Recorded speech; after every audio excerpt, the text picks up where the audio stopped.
just ask you some questions and you just tell me your story. You're not allowed any more than 10 questions. That's a long time ago you're talking about.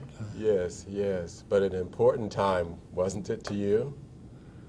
Yeah, 1945 I got out, so that's 54 years ago, huh? Well, I'm Josephus Nelson, a Veterans History Project volunteer, and today, July the 9th, 2004, I'll talk with Mr. Gilbert Horn from Fort Belknap, Montana, a World War II Army veteran. Mr. Horn, welcome and thanks for taking part in the Veterans History Project. Tell me where you grew up. Right on Fort Belknap, born and raised in Fort Belknap, Montana. I see. And tell me, were you drafted or did you enlist? Volunteered. You I went into the volunteered. Guards, National Guards, What prompted you to go into the National Guard? because I wanted to know what was beyond the reservation boundary. I see. Had you been away ever before you enlisted? Only once in a while, when my grandmother was from another reservation, she'd go visit her reservation once a year. So that's wagon days I'm talking about. Yes. And then we went to Browning, 220 some miles. I had a grandfather over there, so we drove over there in a wagon. I mean, not drove. I see. The trip to Fort Peck took 3 days. Browning took 7 days to go in a wagon, one way.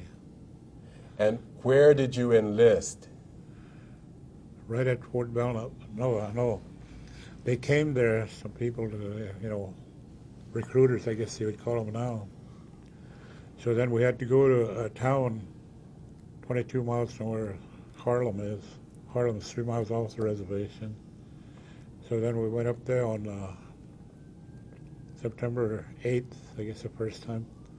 So then I couldn't go, so I went back home and seen my mother, and on September 9th, then I went back, and I got rejected again because one of the recruiting officers was a lieutenant, and he knew my whole family. So he told me, "You just get the hell out of here." He said, "I know you and all your family." He said, "You're not old enough." He said. So then I went back again, and then my mother wrote a note, so then same day, that's all the same day. So then I got in. How old were you actually? 17. 17. Yeah. 17. I was close enough. Yes. And what did your family say when you told them you wanted to enlist? They asked me why I wanted to leave, so I just told them I wanted to know what is beyond the boundaries, So they said, "That's good." They said, "You're a young man. You go look around." And what branch of service? Army. Army. Yeah. So you enlisted, and what happened next? Then we stayed there again on the 9th of September again. We got on a train in Chinook, Montana, and we went to Tacoma, Washington, and from there we went to Camp Murray out of Fort Lewis.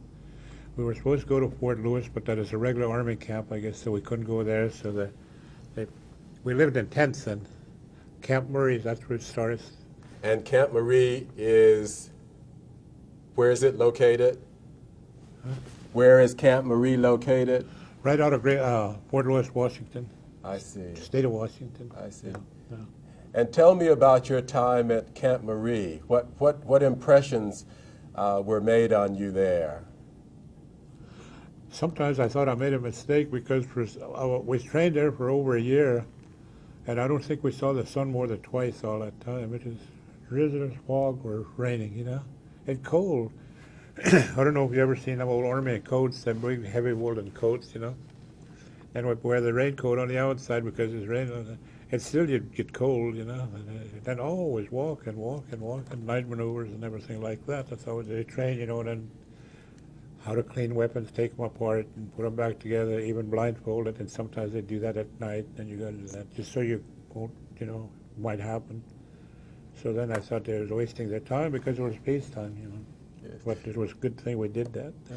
And give me an idea how your day started. What time did you begin the day?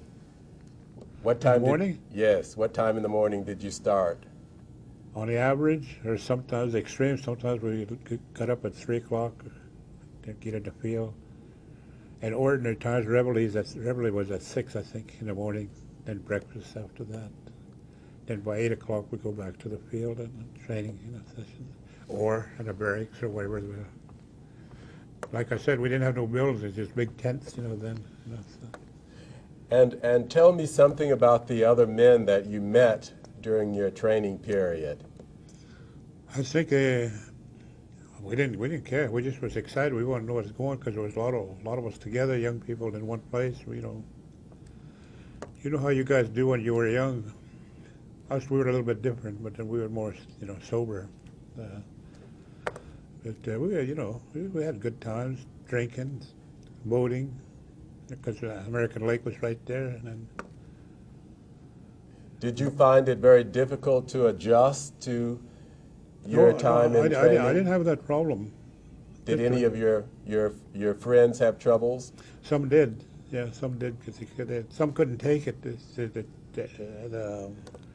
They were so strict in the military, And at home, you just get up in the morning and go. Military is different, so then they didn't like that. It's like a jail.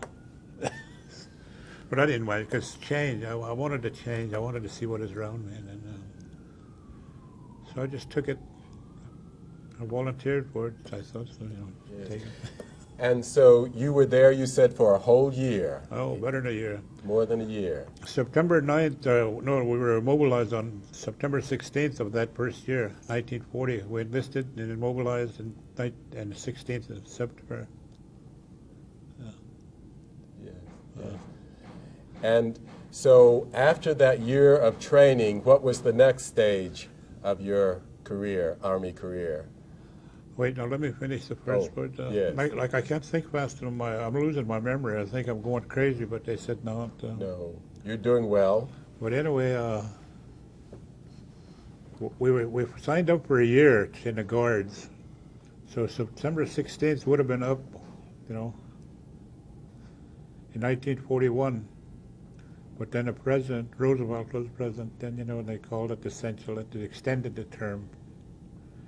But on September 7th, remember the war hit? But I'm getting way ahead of myself. Go ahead. No, you're fine. Go on with your story. Because I got tired of training that 14 or 15 months there, and then they wanted volunteers again. So then I said, then I was going to the Philippines. And one of my cousins that I grew up with, raised and went to school together, was already over there. And another one was my uncle, and then he was over there. And I thought, I just want to go over there and see how that country is too, I thought, So then that's how come I volunteered out of the 163rd, and then I went to San Francisco, Presidio Field, and got reassigned there. Then we were out of San Francisco when they bombed Pearl Harbor. So we didn't go to Philippines. They turned us back into the bay back in 1940. At the beginning, we was on a luxury liner, USS Lurline. I think the government had a contract with that ship because later on I rode on that same ship again. So then next time when they put us on Tasker H. Bliss, which was, we called it a little tub. It's like it was this, going all kinds of ways in the ocean, And there I think I helped the fish because I fed the fish for 2 days. And then I never got so sick in my life, I guess. And then they wanted us to eat lemon drops, they said this for a second. But if I go down 1 or 2 decks, and lay flat on my back, well, then I'd kind of come out of it. And Edgar Johnson was rescuing. He'd look for me, I guess, and he'd come down and he'd find me, and he'd say, "Come on, get up, get fresh air." But as soon as that salt air hit me, holy guys, I'd throw up. But anyway, that was all right then. So then we didn't get to go to the Philippines anyway. Then so they turned us off in Hawaii. So I spent this, I don't know how long I spent there, probably 6 or 7 months there to get reassigned again. But in the meantime, we policed up the area and Hickam Field and parts of Pearl Harbor. There was still remains of some of the people or their clothes, their stuff there. You had to pick them up in garbage cans. And from one side of the island to the other was just like day and night. Waikiki was on the sunny side, and Bellows Field was on the other side. And all airports was nothing left. All the hangars were gone, no airplanes. Same with a naval base, Pearl Harbor. Well, some of the ships are still there. You know that. I don't have to tell you that. So then they put us at a little camp there. It was a military camp, but I can't think of that name. It's right on the end of Pearl Harbor anyway, and then the Hickam Field right next. So then They scattered us out within the city of Honolulu, and they put us in the brewery, Primo Breweries, they called it. The brewery was still going, but they put us in different departments so that the Japanese wouldn't know where we were, but everybody knew where we were, I think. But we had one of the best visiting centers there was there, I guess. So everybody come there could drink beer, because it free. It was free then. So then again, they called us again one morning and said we was going to go to Australia then. So that must have been in 41, I guess. So then we were on our way to Australia, and all of a sudden they said, we're going to detour. We have to go to Guadalcanal. I said, I didn't know where Guadalcanal was. But then when we was getting closer, they put it into the landing craft. Well, then they told us they're pushing the Marines off the island, The Marines had done that landing, I guess, at the beginning, but it wasn't enough, and the Japanese were reinforcing all the time. The Americans couldn't, So then we went there, and we landing on landing Marines, and you probably know them, to them Higgins landing craft with the front open, So then we went there, and we went pretty good for a while. We helped out when we pushed the Japanese back quite a ways.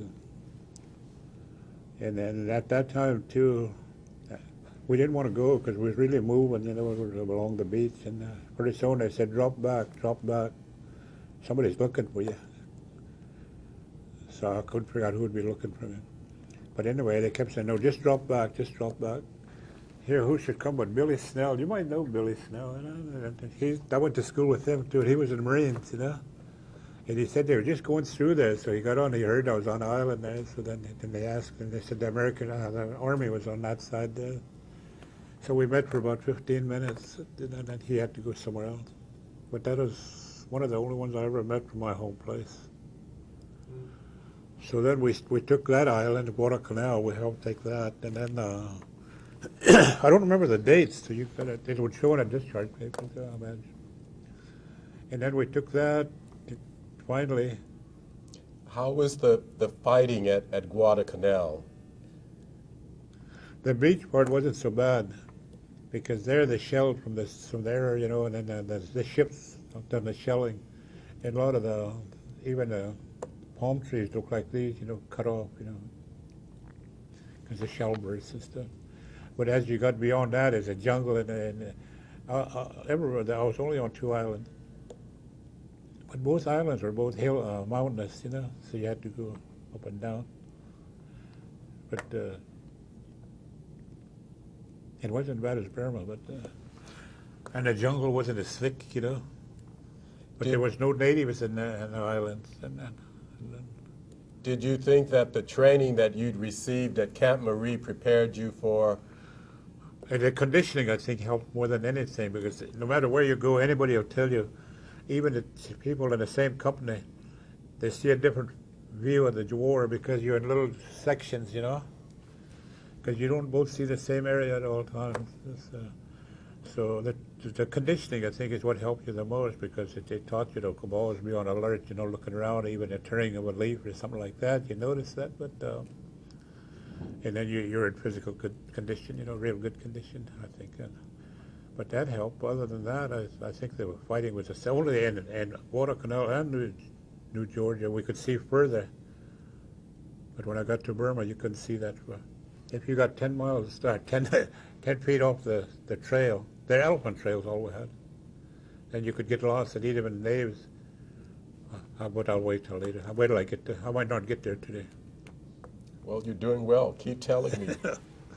Okay, anyway, that's enough about Guadalcanal. And then I don't know how long it took us to take that. But from there, we went to Guadalcanal, New Georgia, after 30 days of rest. We went to New Georgia then. And that's when I give up on the government. I'll be honest with you. We landed on New Georgia. Not a shot was fired. And probably half was already off, But they said, get back and reload again. So, and we have, GIs all cussing around, belly aching. But anyway, we went back, got back on. So they went back around on the other side.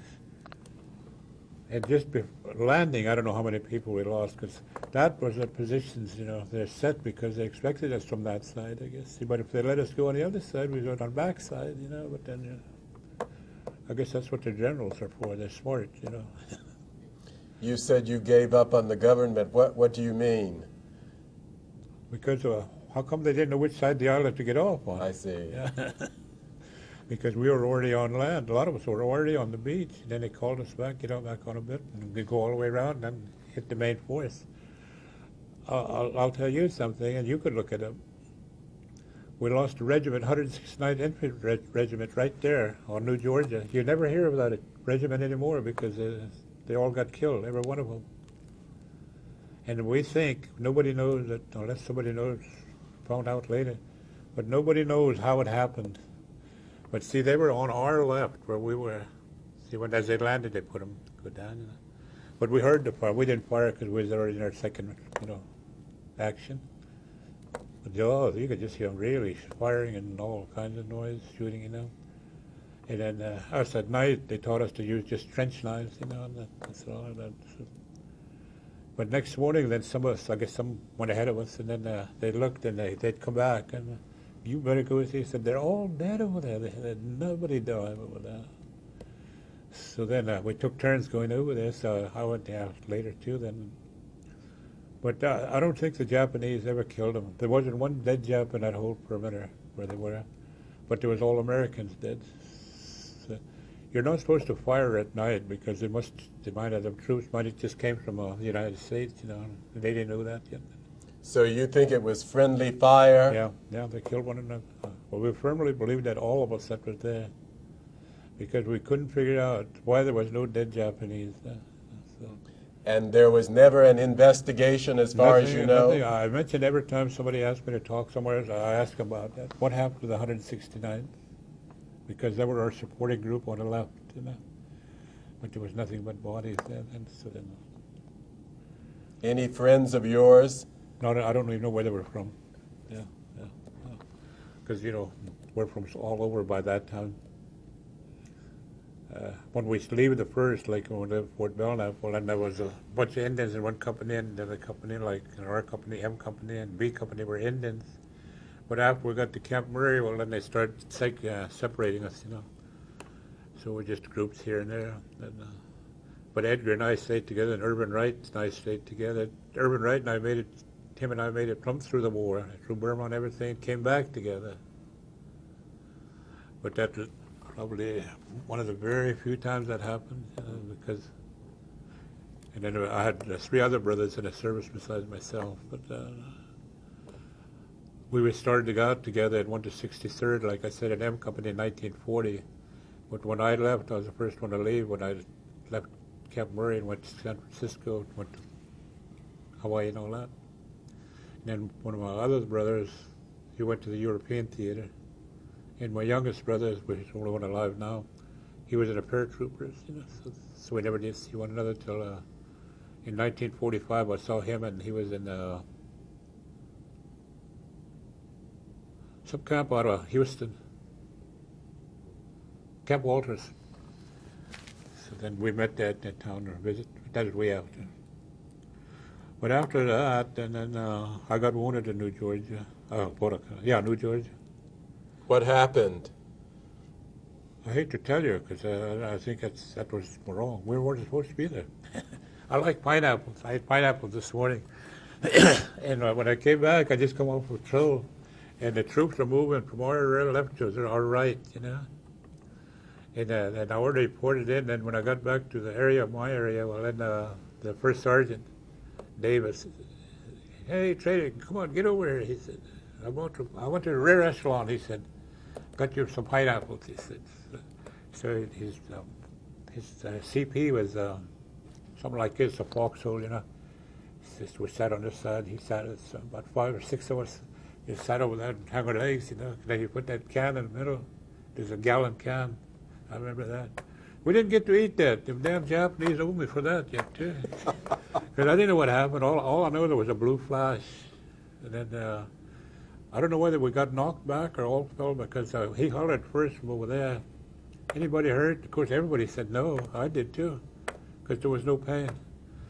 And then we got up, I stood up, and then sucker, he dove at me, knocked me over. So I told him, what the hell's the matter with you? I told him, you know, Christ, he said, you're bleeding like a damn stuck pig, he told me. That shrapnel must have been too close over that place where it landed, you know. Some of that shrapnel, I forgot what they call that. It like puts the little razor blades in there, you know. That's what got it, I guess. And then there was still some in my eyes, there's some in the back of my head. But then we lost that pineapples anyhow. And then they rushed me to the different island, 218th Field Hospital, I guess, another island. So I stayed there 10 days altogether.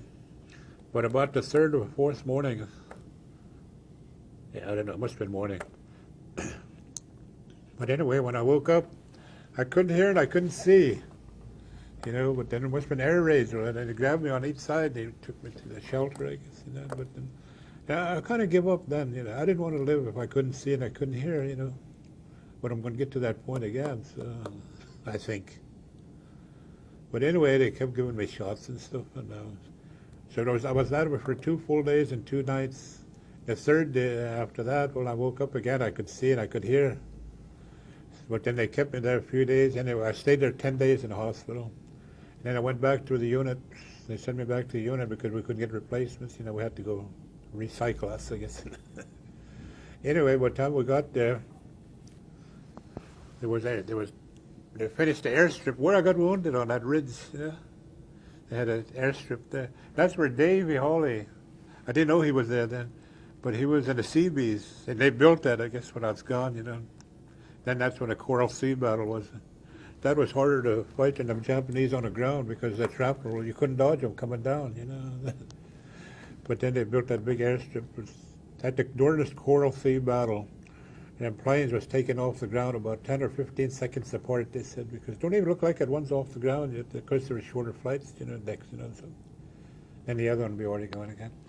But then the dog fights, you could see all the dog fights. We had ringside seats, that was one good thing, you know, but we couldn't dodge the flak, you know. The only thing you could dodge it, I guess, but there wasn't enough of them either. They call, I forgot what they call them, some kind of trees anyway, just like a bunch of roots in the bottom, you know, and if you could squeeze in there, well, then you'd get out of it, you know, but there weren't enough of us. And so after that, we finished, we took New Georgia finally, and then, so they wanted volunteers again. Oh no, right there too, I went in survival training. I heard them talking about survival training. You couldn't go no place, you're idle, you know, just visit those mosquitoes about all, you know, and then I heard them, they say they're going to take a survival test training. So I thought, I don't know why, I think I'm going to go. So I went too, and I was glad I did that too, because after we left New Georgia, I don't know. Oh, and then we went back to Guadalcanal, and by that time there was 25,000 crosses on that. Not 25, 5,000 crosses on that where they buried us. I guess you know, our dead. They already had them little white crosses all lined out. You know, those. They said there's 5,000 of them in there right now. So that money must have been killed in Guadalcanal, probably in New Georgia. And Tulagi was across the water there. The Japs had that side of the water, and we had the other side. And one morning, I don't know what happened, but the Japanese were gone. They said, because I was often wondering, we didn't have all these fancy planes and stuff. You know, our maximum on our artillery was 25 miles. You know, because nowadays they shoot 2,000 miles, or better. But I don't know. They must give up or something because we didn't get to fight there. They just gone one morning. Describe the survival training. Oh, they took us out. You just took your trench knife. There's a little trench, maybe a little longer than that, you know, but they bladed on each side, sharp blades. All that give that, you go. No rations or nothing, you know. So then they took us out and they showed us what roots to eat, you know. Some vines are good, some are poisonous, so they show us which ones to eat. Some roots and stuff like that. Then them little bugs, insects and stuff, you know, which ones you could eat. But I think you could eat anything if you get hungry enough, you know, if you want to live, you know. And how long did that training last? 10 days. No, 4 days. No, that lasted 4 days, that one, that first one. But I don't think we had to even eat just for 4 days. But then I wanted to know. I wanted to learn everything I could, because So no rations. You didn't take no any nothing, rations, nothing. Just and so all that trench knives, all you had. you just lived off the Yeah, land. live off the land. Yeah. How many of you There was were? 22 of us in my group. I don't know how many others, how many groups there was. But see, there was in groups so that they could control us, I suppose. And while you're at it, I just have to tell you, we went up there to, I guess you'd call it a mansion. It was on the top of the butte. And well, we didn't know that first, but when we went down and went below it there's a creek there, the water was really running. A little ways up there was like a pool. So everybody was curious, and there was one, and then somebody had looked up, and then they said, "Oh, hell, let's go up there. There's a trail along the edge there." So I didn't go right away because I don't want to climb the mountain for nothing. But then after they hollered down, they said, "Come on up. There's a castle." I said, "Okay." So I didn't know what it was, a mansion or castle. But that was a fancy building, and right off of that pool was a homemade pool, I think, because I guess they dove off the top about 20 feet up, and into the swimming pool. But that had mansion or whatever you call it, they called it a castle and a mansion, and nothing bothered that building. Everything just the way it was. So it could have been a leader, maybe a king in an island. There were kings and queens, but we don't know who lived there. But nothing was disturbed anyway in that building. And then, they had different kind of doors and stuff, but then you could figure out how to get into them anyway. But it's the only thing I would like to go back and see if it was still there, but I'll probably never find it anyway. But, This was on New Georgia? no, yeah, on New Georgia. Yeah. And I think that was the first time we saw, I don't know whether it's crocodiles or some other ones anyway in that war, and then that one river there. There's short rivers because they're islands, but they had them there. But GIs, some GIs, not me, but we swim there, then they give us help with that too, because of crocodiles. I thought crocodiles more a swamp deal, ain't it? This is in a river. I thought they were in there anyway, and they said, they'll get you, they said. But they didn't get us anyway. Must didn't get hungry enough. So I don't know what time I left there. Like, I don't remember the dates I was there, And from there, we went back to New Georgia again, and then rested for 30 days again. Then we was going to go to Guadalcanal, Australia again. Now, when you say you rested, what actually did you do? There was no fighting. We stayed in what do you call it? The war zone, Rest and recuperation? Recuperation, I guess you'd say. But we stayed just right there, wherever we wanted. We just stayed there. 30 days, you rested, relaxed, and nothing, no town, no village, no nothing, just mosquitoes. Did you live in tents, or what kind of? By that time, not with islands. You didn't need nothing there because it's warm all the time, except the rain. Then you had them little pup tents, they called them, if you wanted to put them up. But you didn't have to. You didn't have to do anything then. What kind of food available to you? There was nothing except what's on the ground. Uh-huh. Yeah, or up on the trees. Outside the GI rations. Plenty of fruit? Not by then. There might have been one time, but because when you put 10 or 20,000 people, and then there probably twice as much on the other side, people eat for some reason. But everything is torn up, Otherwise, if we find a virgin part of the island someplace, it's pretty, it's green, and it kind of glisten because of moisture in the air, So, but otherwise, after you go through a war zone or a combat zone, well, then the leaves are all shot and everything, and the ground's tore up. So that's all I could remember of it, But anyway, we didn't care then yet, because I think if I wasn't as young as I was, I don't know if I could have stood some of that, but then it still wasn't too bad there. My worst experience was in Burma. But again, we went, I don't know what we did. They took us to different islands anyway. And some of our guys were Fijians, even in the islands, I know, Watertown in Georgia. I don't know, they must have brought them over there because it's quite a ways from there, but they were there. And then, but after that, then I went to, they never did tell us where we were going, it's just a dangerous mission. There was about 900 of us they took from our units, you know. And then it's altogether it was 3,000 into when we get to Merle's Marauders. But anyway, we went to different islands, and we rode in that same lure line again. We got that in New Caledonia, I think it was. They put us on Noumea. Where's Noumea? That's New Caledonia now? It's a big seaport. And then from there, they put us on that luxury liner again, and that's the way we went. So they said, you boys might get sick, they told us, you know. And we were lucky again. I was lucky again that time. I was one of the last ones on the ship. So they put us in I got to be put into a hospital deck on top, you know. So I slept between sheets. Didn't have to do no cape here, nothing. And the other guys be getting mad at us. You know, no, these guys can't work. They're in a hospital. So anyway, we went there. We were in New Zealand, and then there was another. What's that other one? Right part of Australia, I guess. They're just a little ways apart anyway. We stopped in one port there too, but nobody could get off. And then we went plumbing around Australia, then went to Fremantle, another on Australia. They never did let us off then, but we went there, and then from there we went to Brisbane.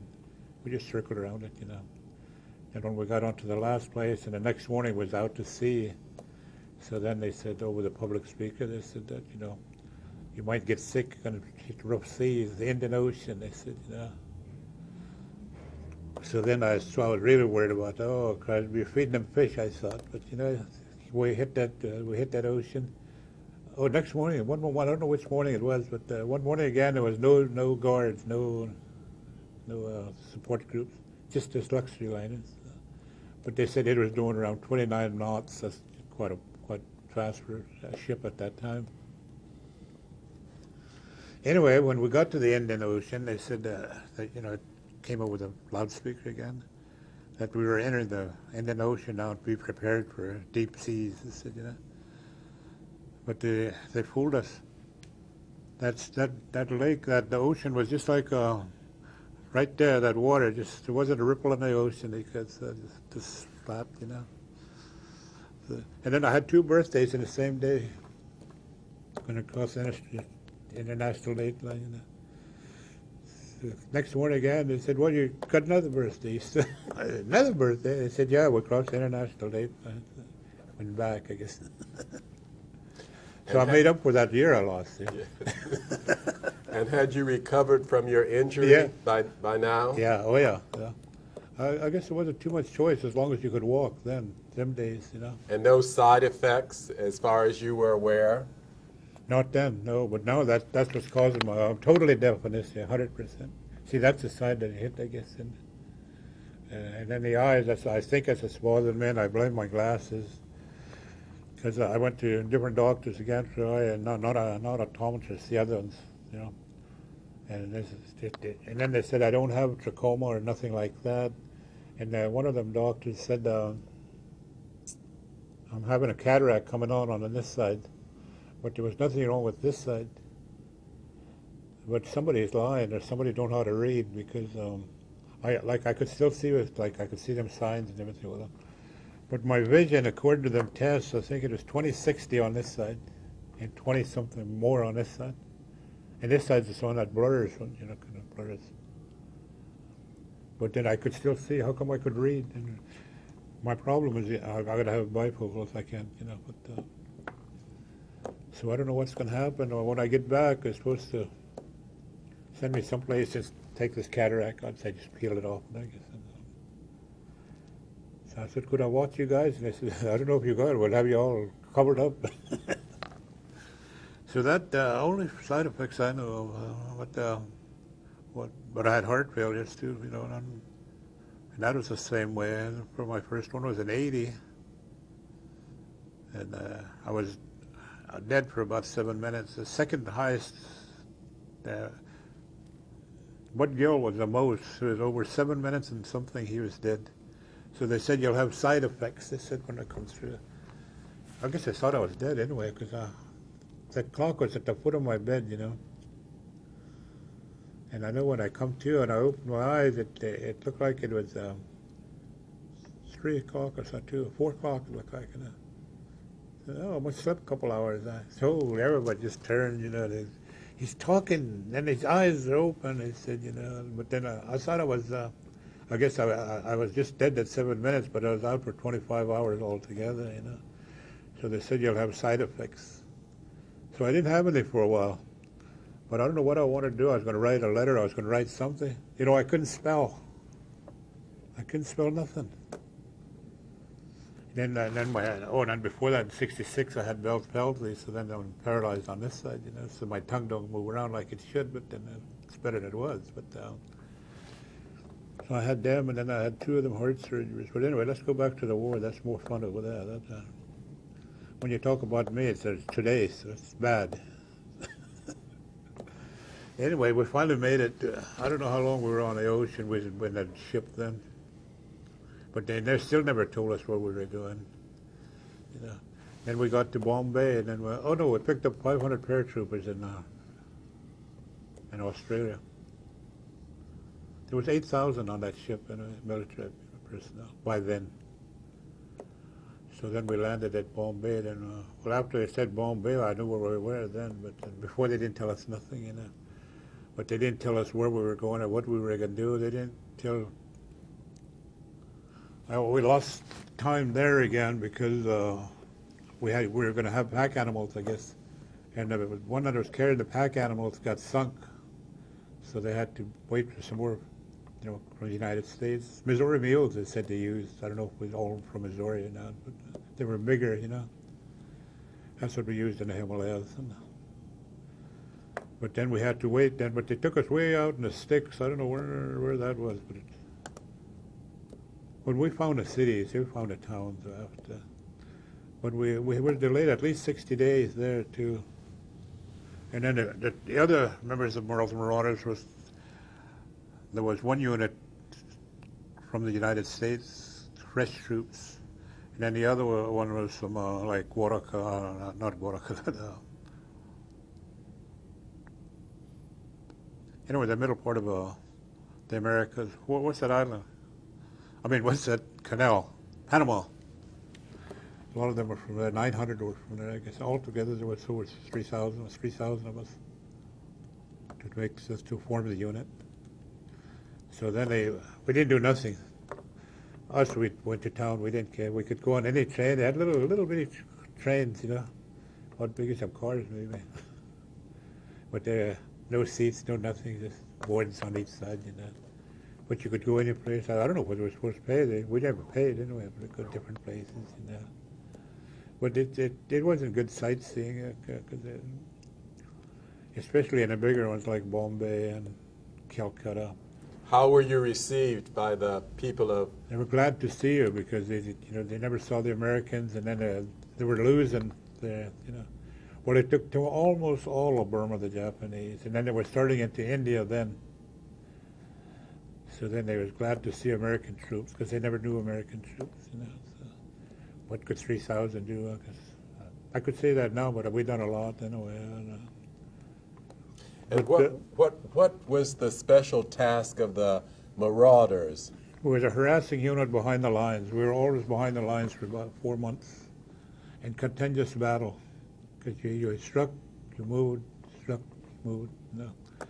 And the Japs actually didn't kill us. Yeah. And we played out because the temperature gets as high as 140 sometimes. And then if you're not sweating, your clothes are not wet from sweat, it's rain, you know, or mist.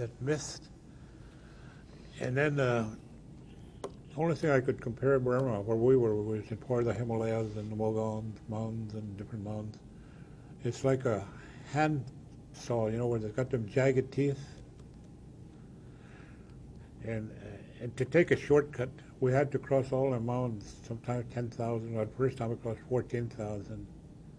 And so we played out. And we didn't always get something to eat because everything we got was airdropped to us. Sometimes we got it, sometimes we didn't. Sometimes we had to move because the Japs are coming in, so they got our rations, you know. So that's where that training I told you about, it come in handy. I really was glad I took that after, because then I could tell, you know, what we could eat and stuff.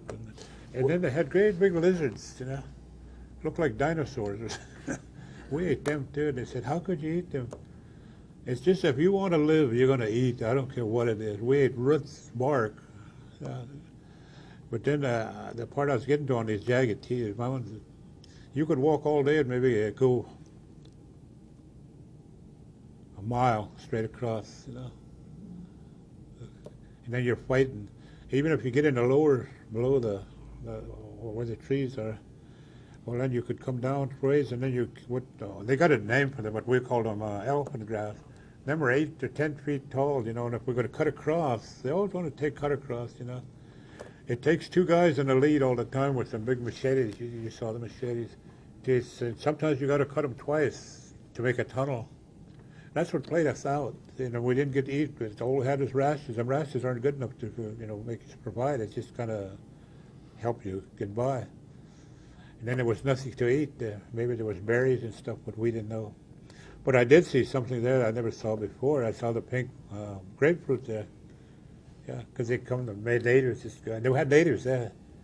Wait inside, and we didn't trust them too, you know. But then then they took us and gave us some trees, you know, with grapefruit. So they cut them open. Hey, they're pink on the inside. It's the first time I ever saw that, you know. What about health concerns? There wasn't any.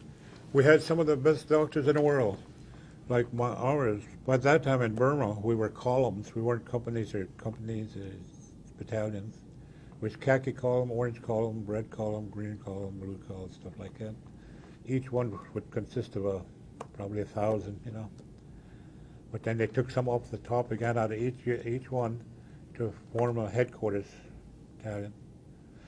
And then the reason our khaki column doctor was Dr. James Hopkins of the Hopkins Institute. His grandfather started the Hopkins Institute. He said it did. And our other column, orange column, was our other one, which was one unit. And he was from Chicago, a bullet expert. We had the doctors. We had the good doctors. And there were 7 units of field hospital equipment sent to that area, I guess, but we didn't get any. The Chinese got all of them. So them doctors, why have good doctors? A first aid man could do the same thing, you know.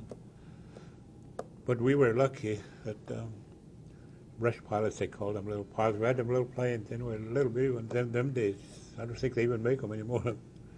But them, they could land in 100 feet, I think they said. They shoot right back up out of there again. Sometimes you have to clear an area, and that's when we have to work again. And then that food is what we didn't get. See, we didn't get the right kind of food. And medicine, we lost a lot of our people through lack of medicines. And, because,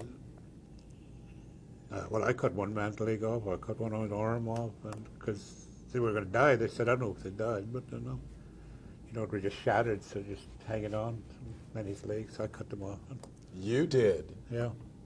Because they said, we're going to die, you know, I just cut it. I did, yeah. So then my grandfather, I learned this training.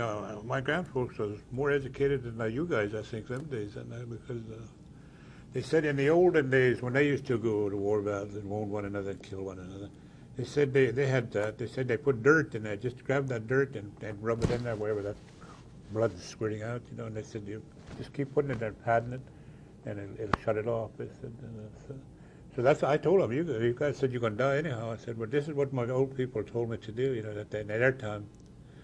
And I don't know if they lived or not, but then, I never saw them again because we flew them out. That's what them little planes were. So we left very few if we left any. Well, those that we dropped because the mountains were where we were, on the side of the mountains where we passed. Some places were only maybe a little more than that, because just so the pack animals, some places had to be picked out some more so our animals could go through there. Then they get so steep, I don't know how them animals could go up, because you had to kind of go on your fours, you know, before you go up there and grab them. And then if they fell over, they dropped 400 or 500 feet, so then the best thing to do is just shoot them, because, you know, the Japanese will torment them anyway. So then you shot your own people there too. But I don't know how you'd get them out anyway. But of course nowadays you got helicopters, right?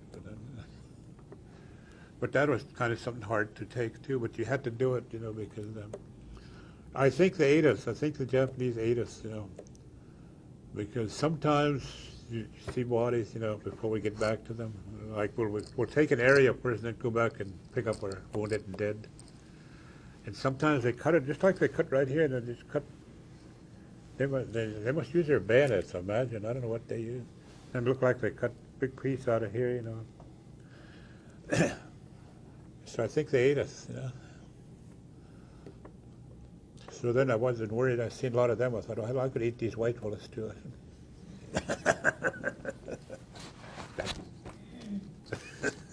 So what sustained you during all of these hardships? What kept you going? I just thought I volunteered. I would take it. I'm going to show these white fellas I can take it, you know. And I didn't smoke or nothing then, you know. Well, I smoked off and on, but not. I'd smoke once in a while, quit maybe for once. I think that helped me, and I was in good shape. And because I'd done a lot of other things. They said I led more patrols than anybody in my unit, and they said I killed more Japanese than anybody in my unit. But I questioned them on that. I said, how do you know who kills which one? I said, because sometimes there's 10 or 12 shooting in the same area. You know, how could you count? How do you know I killed one and he killed one? And how could you tell that? You know? Because again, we didn't have all this fancy equipment them days. And all the training we took for rifle, you know, for target practice, we never used that in the jungle. All from the hip. Yeah. Because you got to shoot right now. You ain't got time to bring it up. You got up there. So that helped too. You know. But we died from fatigue and malaria, and dysentery, diarrhea, and typhoid. Some other diseases, because there's no way they could cure us, you know, and then they had to fly us out. And they went to Lido, and that little place out of the field hospital out of Lido, I forgot the name of that little place, but that's where all ours were sent from there, and then they sent them on from there again to the bigger hospitals or some where they saw no hope. I guess they sent them back to the States, you know, because some were quadruplets, I guess. I never saw one of them, but I saw where 3 limbs were gone. Because they don't need them anymore.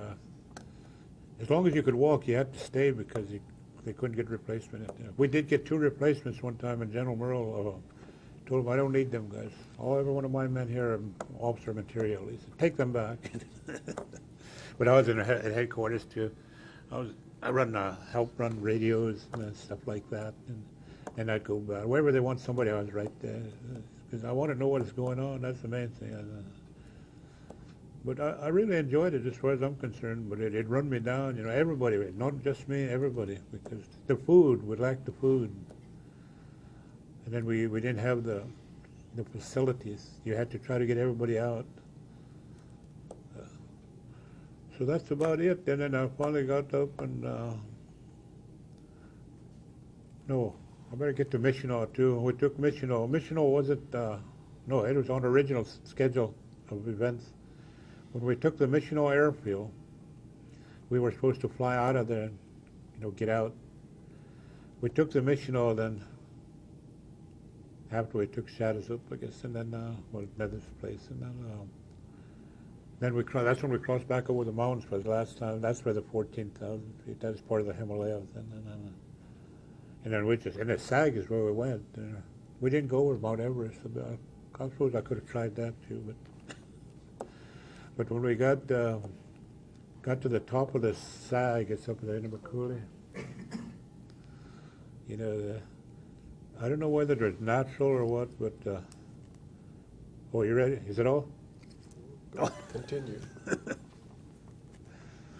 Anyway, it looked like the pillboxes, you know, round, but they were great big ones. It was natural craters, I guess, you know. But see, we walked by them. They were Japanese and Japanese on this side. And the Japanese on this side must have been 3 or 4 miles. They must have been could see where we were. Because pretty soon the shells started dropping in. But we went by them. And at one, I forgot what his name was, He led one of the mules in a way. Miss Ella, he called his mule, and they had straw hat for her and everything. And then he used to wear a straw hat, you know. But anyway, he couldn't make it up the mountain, almost to the top. Well, then that mule played out. It laid down, couldn't get up, and she had her pack on, you know. And so the sergeant right behind him was going to shoot him, I guess. And he begged, he said, "I'll carry that pack. I'll carry that pack." Just, Miss Elliot, he said, "She's just tired. Get her up, and she'll make it." She did make it. That mule made it. He made it. They both died side by side after we got on top. And that's where Merle, he was our commander, you know, of that unit, Merle Marauders. That's where he got the name, I guess. That's the media. We didn't have a standard, we didn't have a flag, we didn't have nothing. We're just special troops in there. 5307 Composite Regiment. Your daughter said I should ask you about Koltaki. What? Your daughter said I should ask you about Koltaki. Code talking. No, Code talking. Native tongue. I don't know. What do you use? Code talking. You guys talk in I code? can't hear that. Talking in code. Code talking. Oh, no, that is way in Guadalcanal. I got about 3 letters on that, but I don't want to say anything unless I can prove it, you know. So my partner was from Poplar, Montana. He was a Sioux Indian, Gerald Red Elk. So I knew Gerald was dead because I went to his funeral. So then, but his wife was working at the college, and she was a language teacher, Indian historical person. So then our superintendents happened to be from Fort Peck too, because I was going to call a college in Poplar, Montana. Then I thought about her, so I said, I'll ask her, she'll know. So then I went up and I talked to her, and no, she said, you missed her. She just died this past summer. She said, but I didn't know that. And she said, why? So then I told her what. I had one of them letters. I said I was going to see if, Gerald told her anything about it. So when she said she died, well, then I said, no, I don't want to say nothing about but I saw them Navajo. It had dictionaries in it. You couldn't even carry a piece of paper where I was because of water, you know. And then we lost all our water records because they hit that pack animal that was carrying the records, you know. And the last time, when we was going from the Michino airfield to the city of Michino, that captain that was carrying that records, you know, he got direct hit. So that everything went, you know, papers didn't all demolish, but got too wet and floated down a creek or something. So we didn't have all our records. You couldn't carry people. They carried them, and they didn't have these fancy stuff, you know. They have them in what the hell they call them? It's kind of something they wrap them in anyway. What kind of waterproof? It wasn't plastic like it is now, but they got a name for it too. But I take it you developed some special way of sending messages? No, first we tried it. We was just visiting, with, you know, teasing one another, because he's a Sioux and I'm a Assiniboine, but we could understand one another, talk together. So we was talking about different things, and we'd be laughing, you know, because we'd make up sounds as some, you know, or our position or something. I guess some officers was watching us. We didn't know that then, you know, but pretty soon they come over and they said, what are you guys doing? So then we told them, well, I don't have to tell you what, you know. But they wanted to know, so we told them, no, we're just talking about these things, equipment, airplanes and stuff, and how we could say it in Indian. And so they sent one of us. I was the one that sent to a different island, and then they sent Gerald on one island. So that when we communicated by radio, that time, the radios you used mostly was only good for 5 miles, you know. Then you go to the 300, well, they were little, but it would also weigh 300 pounds too. You know, so we tried it, but we never had a code. We never had a dictionary or written of any kind. We just made words to maybe sound like it's a firing, but the Assiniboine language has one word means a lot of different things. It's how you use it in a sentence, you know. So that's all we used. We never had nothing on paper.